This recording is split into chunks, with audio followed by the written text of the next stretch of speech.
Hello and welcome to Newsbreak. I'm your host, Nick Steffens.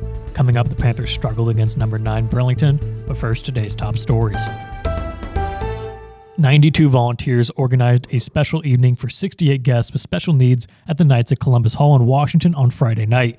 Beyond Limits, an organization separate from the annual event, A Night to Shine, took the initiative to host this dreamy and fun-filled party for individuals aged 14 and above with special needs for the second consecutive year. The event featured a beautifully decorated Ocean Dreams theme, complete with fish bowls, fish nets, blue lights, and other ocean-themed decorations. The Washington County Cattlemen prepared a delicious dinner of hot dogs and burgers, with Fairway and Pizza Ranch contributing donations. After the meal, the guests enjoyed dancing, face painting, karaoke, and balloon animals. Bandana the Clown delighted everyone with his balloon art, while Darren and Denise DeLong led the karaoke sessions. The event was considered a success by organizer Ann Williams, who expressed gratitude to the guests, volunteers, families, and the community. In Mount Pleasant, the Henry County Heritage Trust organized an event featuring the Llewellyn Quaker Museum, which delved into the historic Rural Dags versus Alua Frazier 1848 Salem Slave Case and Trial. Kathy and Dave Helman, dressed in period attire, shared the story of a Missouri slave owner's pursuit of 9 escaped slaves into Iowa and the individual who aided them. The escaped slaves, including John and Mary Walker, 4 children, Sam and Dorcas Fulcher, and an 18-year-old pregnant woman named Julia, were pursued by bounty hunters. However, the Salem community intervened, insisting the matter be brought before a justice of the peace. The judge ruled that the slaves could not be taken due to insufficient evidence. 4 of the slaves were eventually recaptured, leading to a $10,000 lawsuit filed by Daggs against 19 men who had assisted the slaves.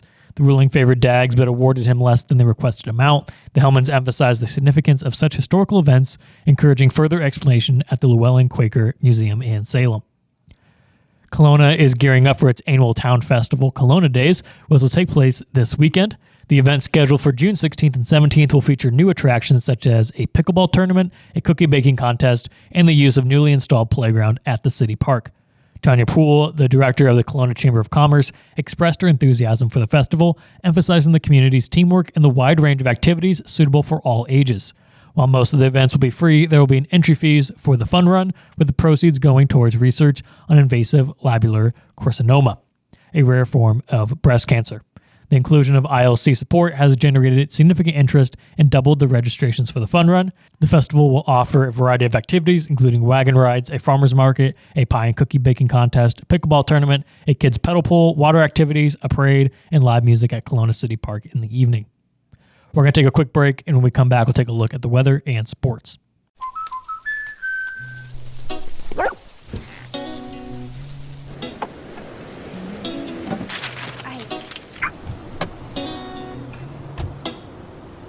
Protection is important, especially when you're talking about your dreams, which is why we're going to keep you covered with plans that can save you up to 23% when you bundle your home and auto. That's protection.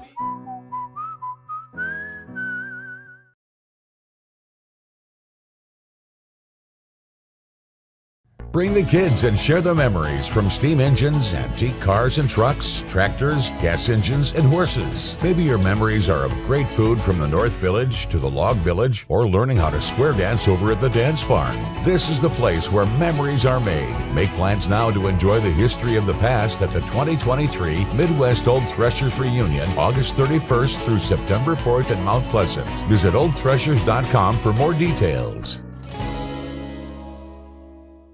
Unbelievable amount of devastation. I've never seen anything like it. We had a beautiful barn that was gone in 20 minutes. Farm Bureau stepped up right away and said, hey, we got you and we'll be there for you. We were taken care of. Now we could get on to repairing and rebuilding. I tell everybody about Farm Bureau.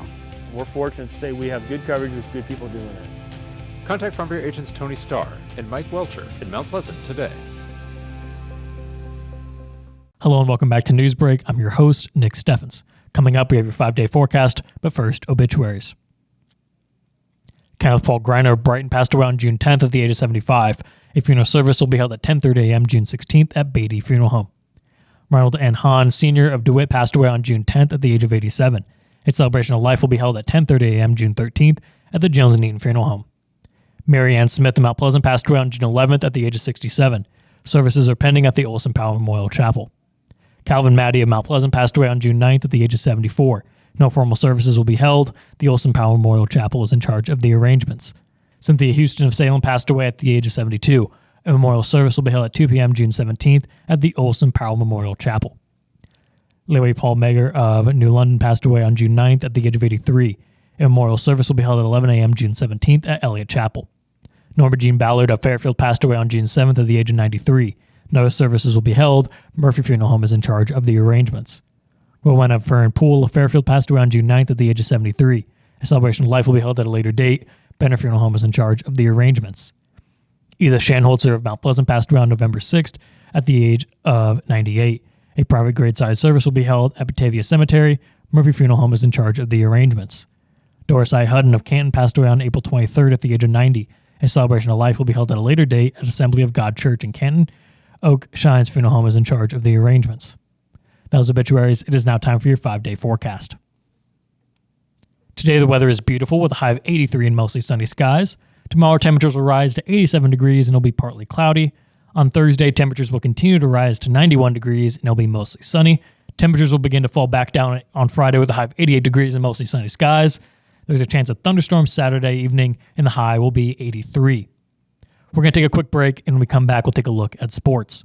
At 5 Star Community Credit Union, we want to help you lead a better life. We offer competitive rates and convenient appointment times for all kinds of loans: auto, recreational vehicles, home equity, line of credit, holiday, and personal loans. We make it easy to build your credit and enjoy the good things in life.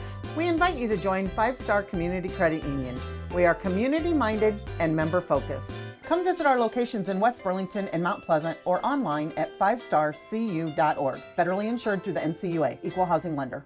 At Brown Shoe Fit, we pride ourselves on traditional sit and fit service that's been serving the Mount Pleasant area since 1952. At Brown's, we have shoes for the whole family. From kids to adults, we carry the finest footwear for every occasion. Whether you're looking for something for work, casual wear, or exercise, we've got you covered. And don't forget about our selection of safety toe footwear for both men and women. Come visit us 6 days a week and experience the best in traditional sit and fit service. Brown Shoe Fit, where quality and tradition meet. Welcome back to News Break. I'm your host, Nick Steffens. It is now time for sports. The Mount Pleasant softball team faced off against the number 9 ranked Burlington in a Southeast Conference showdown on Monday night.